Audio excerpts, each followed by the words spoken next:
क्या आपने हनुमान जयंती पर होने वाली हिंसा का बदला बुलडोजर जहांगीरपुरी में मस्जिद के अवैध अतिक्रमण पर चला कर लिया और अब सीएए एनआरसी के प्रोटेस्ट का बदला आप लेंगे शाहीन बाग में बुलडोजर चलाकर? देखिए, जब इस चर्चा पे हम आ रहे थे तो सबसे पहले एक खबर दिखी। खबर क्या थी? शाहीन बाग में 50 किलो हेरोइन ड्रग्स पकड़ी गई, 100 करोड़ की थी। यहां पे बताया जाता है रोहिंग्या रहते हैं। हमारे देश के नागरिकों का अधिकार है, रोहिंग्या का अधिकार संवैधानिक नहीं है, वो नागरिक भी नहीं है। आप हमारे देश के बच्चों को ड्रग्स की सुई लगाओगे ना, तो हम आपको बुलडोजर की जो भैंस को मोटी सुई लगती है वो लगाएंगे। यह है भारतीय जनता पार्टी की सरकार, पहली बात। दूसरी बात, अंजना जी, अगर एक दंगाई को, एक आतंकवादी को, एक अपराधी को बुलडोजर से डर लगे तो ये डर बहुत अच्छा है। ये डर क्यों अच्छा है, मुझे केवल आधा मिनट दीजिए, मैं बताता हूं। शाहीन बाग का प्रोटेस्ट सीएए के खिलाफ हुआ। सीएए पार्लियामेंट में पारित एक कानून है, सर्वोच्च न्यायालय में लंबित था। कोविड का समय था, लेकिन वहां अवैध रूप से ये प्रोटेस्ट चलता रहा। वहां पे ना एक व्यक्ति जब रोड से अपोलो ले जाने के लिए आता है, वो कहता है मेरा बाप बीमार है, अपोलो जाने दो। कहते ना ना ना ना, सीएए पे प्रोटेस्ट है। उसने कहा अरे भाई, आप देश के मुसलमान हैं, आपकी नागरिकता तो नहीं जा रही। नहीं, उन्होंने कहा हमें धर्म जोड़ता है, रोहिंग्या मुसलमान है। तो मुसलमानों का जो रोहिंग्या है, ठेका आपने उठा रखा है क्या? और भारतीयों से आपको नफरत है, यह सबसे बड़ा सवाल है। दूसरी बात, डर इसलिए अच्छा है क्योंकि बिना बुलडोजर चले वहां पे जो खाट, जो और इलीगल कब्जा हो रखा था, सब पीछे हटाया जा रहा है। सामान समेट रहे, हमने दिखाया रिपोर्ट। आप मुझे बताइए अंजना जी, ये बुलडोजर का डर अच्छा है कि नहीं? आप लोग भी बताइए। अगर अवैध हमारी भूमि, और जब मैं हमारी कहता हूं तो यहाँ पे जो पैनलिस्ट खड़े हैं उनकी भी भूमि है, तो आप बदला ही ले रहे हैं? बिल्कुल भी नहीं। तीनों आप ही ने प्रूव किया।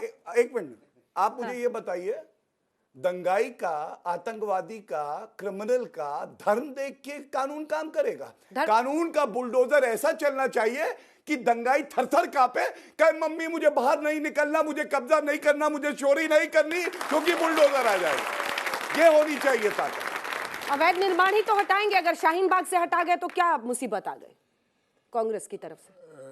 अंजना जी, कांग्रेस की तरफ से कोई मुसीबत नहीं है, और किसकी तरफ से मुसीबत है वो सारा देश जानता है। नहीं, राहुल गांधी ने जहांगीरपुरी वाले दिन से ट्वीट किया था कि गरीबों और अल्पसंख्यकों को टारगेट कर रही है सरकार। मैं आ रहा हूँ।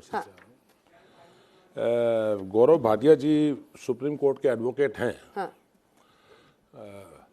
इन्होंने कहा कि आज ड्रग्स बरामद हुई है शाहीन बाग से। अब पता नहीं ये केस सुप्रीम कोर्ट में कैसे लड़ते हैं, मुझे तो जानकारी नहीं है।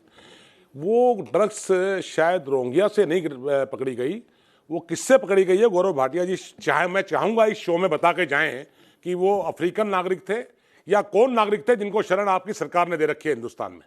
नंबर एक, ये आपको बताना पड़ेगा कि वो ड्रग किससे पकड़ी गई है। बता के जाओ। आपने रोहिंग्या कहा है, एक मिनट, रोहिंग्या कहा है तो ये भी बता के जाओ। आप एक एजेंडा 2024 के लिए, 22 में गुजरात हिमाचल के लिए, 23 के चुनाव के लिए आप एक एजेंडा को सेट करने पे लग गए हैं, और वो एजेंडा है किसी तरीके से इस देश के अंदर लोग महंगाई और सारे मुद्दों को भूलकर धर्म और जाति के आधार पर इस देश में बंटवारा होकर आपका वोट का मकसद हासिल हो जाए। आप उस एजेंडे पर इस देश को ले जा रहे हैं धीरे धीरे, और उसी एजेंडे का ये हिस्सा आपका बुलडोजर है। मैं एक बात बड़े स्पष्ट शब्दों में कहना चाहता हूं, अवैध निर्माण पर बुलडोजर चलना चाहिए या नहीं? आ रहा हूं बुलडोजर। ना ना ना, चलना चाहिए, नहीं चलना चाहिए? मैं आ रहा हूं। उनको इटालियन पिज्जा खिलाना चाहिए, डोमिनोज से मैं पूरा कर लेंगे। ऐसा है, पिज्जा खिलाना चाहिए उनको, पिज्जा खिलाना चाहिए उनको जिन्होंने पेट्रोल के दाम आसमान में कर दिए। पिज्जा खिलाना चाहिए उनको जो आज कोयला संकट से घंटों घंटों बिजली की लोड शेडिंग चल रही है। पिज्जा वो लोग खाएं, पिज्जा हम नहीं खाएंगे। दूसरी बात मैं कहना चाहता हूं, शाहीन बाग पे बुलडोजर चले अतिक्रमण पर, इसको लेकर इतराज नहीं है। हाँ। सवाल इस बात का है कि अगर मुकेश शर्मा के घर में, मेरा घर ए है और मेरे घर में अतिक्रमण है, और बी घर गौरव भाटिया जी का है और बी में भी अतिक्रमण है, और सी घर मौलाना साहब का है, तो मैं ये चाहता हूं कि ए से बुलडोजर शुरू हो, पहले बी पे जाए, फिर बी पे जाए, फिर सी पे जाए, फिर डी पर, फिर ई पर। उत्तर दे दूंगा। ये ऐसे ही तो हुआ सिलेक्टिव था। डेवोल्यूशन। अरे झा जी की दुकान से शुरू हुआ था, गुप्ता जी की दुकान पर खत्म हुआ। अब गुप्ता जी और आप झा जी पे मत आइए। अच्छा, मैंने कहा है किस पे आना है सर? गौरव भाटिया जी, हाँ। इनकी 15 साल से एमसीडी में सरकार है। अरबों रुपए रिश्वत खाकर 15 साल में अतिक्रमण करवाया गया है। ये एमसीडी का रिकॉर्ड बोल रहा है। एमसीडी में लाखों नोटिस कटे हुए हैं। सारे अतिक्रमण 15 मैं साल। आपसे पूछता हूं, आज से पहले इनको इस टाइमिंग से पहले अतिक्रमण हटाने के बदले, ना हटाने के बदले कितने करोड़ों रुपए रिश्वत बीजेपी के नेताओं को मिल रही थी, उसका खुलासा होना चाहिए। और जिन अफसरों ने यह अतिक्रमण करवाया है, उनके खिलाफ सरकार क्या कार्रवाई कर रही है? किसी एक इंजीनियर को सस्पेंड पहले नहीं किया गया अतिक्रमण अब तक। करवाओ, आंखें बंद कर लो, उसके बाद बुलडोजर चलाओ, पीठ थपथपाओ। आप अमू पैसे साहब इधर कमाओ, देखिए, पहले पैसे कमाओ, अमू अतिक्रमण साहब। करवाओ, फिर तोड़ दो। उनका आरोप है, इसमें ये जवाब कौन सा दीजिए। और नियम है? साथ ही ये कौन सा नियम है? साथ ही क्या हिंदू वोट मिलेगा बुलडोजर चलाकर मस्जिद के अवैध अतिक्रमण दूसरा पर? सीधा मसला ये सवाल है पूछ कि रही इनकी हूँ। कांग्रेस शाहीन बाग, कांग्रेस जहांगीरपुरी, कांग्रेसियों की दिक्कत क्या है? इनको वोट इनको मिल ही नहीं रही, बेचारे परेशान है, तड़प रहे हैं। इनको प्रॉब्लम क्या है? इनको प्रॉब्लम है 15 साल शीला दीक्षित तो मुख्यमंत्री रही, 7-8 साल से केजरीवाल साहब सत्ता में बैठे हैं। इनको तड़पन इस बात की है कि बुलडोजर चल क्यों रहा है। अरे एमसीडी करती है भाई। अरे एमसीडी कर रही है, उस सरकार में मुख्यमंत्री आप थे। अतिक्रमण एमसीडी कराती मुख्यमंत्री आप थे। है। राहुल गांधी ये तब सोरेन jurisdiction किया, MCD की सोनिया है। गांधी तब सोरेन की एक-एक किया, तब विरोध क्यों नहीं किया आपने? नियम सीख लो पहले। अगर आपने इनका भ्रष्टाचार इनको आपको दिख रहा था तो विरोध क्यों नहीं किया? विरोध करना चाहिए था। उस समय तो राहुल गांधी थाईलैंड घूम रहे थे, हमने कहा था थाईलैंड जाओ, हमने कहा था कि थाईलैंड जाओ। उस समय तो इटली घूम रही थी। वैसे मैडम, मैं अरे बात सुनिएगा चाहूंगा, सर, सुनिएगा। भाषा का आपको संयम रखेंगे तो बेहतर रहेगा। अगर कोई व्यक्ति वरना मुझे आपसे अच्छी भाषा बोलनी आती है, अगर ध्यान कोई रखना व्यक्ति रहता है। थाईलैंड जाता धरती पे है तो मत रहना। सूरज पालमू की क्या गलती है? खूब जाओ। अपनी थोड़ा अरे सा भैया प्रोटेक्शन के साथ जाओ, बॉडीगार्ड लेके जाओ। ये खूब आरएसएस जाओ। के प्रचारक क्या करने जाते हैं? जो मैं आपसे ये जो क्या कमा कह रहे रहा हैं, हूं? किसी ये क्या प्रचारक करने का नाम जाते बताओ। हैं? इनकी जो किसी सीढ़ी पकड़ी जा प्रचारक रही का है, नाम बताओ। इन संख्या राहुल प्रचारकों की गांधी, जो सीढ़ी पकड़ी जा रही है, राहुल गांधी बोलिए इस देश में एक बहुत बड़ा कांग्रेस के ऊपर धब्बा है।